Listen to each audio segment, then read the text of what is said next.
Hello မင်္ဂလာပါရှင်ဒါကြီးကတော့ customer မတယောက်အမှားလေးပေါ့နော်သူကလေတော်တော်စုံစုံလေးမှားသွားတယ်တော့ပကံပြားလေးလည်းပါတယ်ပြီးရင်ဇလုံးလေးတွေအမှုတ်ထဲဦးလေးပေါ့နော်အဲ့ဒါအကုန်လုံးဟိုမှာသူ9000ကျော်လေးဟိုမှာတော်တော်စုံစုံလေးသူမှားသွားတယ်ဟိုမှားတက်တယ်ပေါ့နော်အားလေးဆိုလို့ရှိရင်6လက်မပကံလုံးပေါ့နော်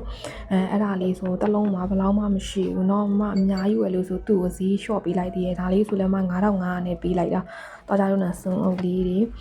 အရန်အသားကောင်းတယ်ကွာလုံးဝရှယ်ကြီးပဲမှသူရွေးပေးထားတာเนาะဒီမှာ coffee zone လေးပါမယ်ဒါအမှုတ်ထဲဦးဆိုလို့ရှိရင်လည်းမမပစ္စည်းပြတ်သွားတော်တော်ကြာပြီကွာ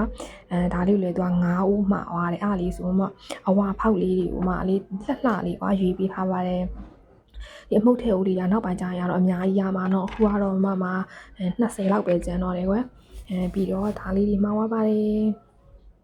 အားလုံးကျေးဇူးတင်ပါတယ်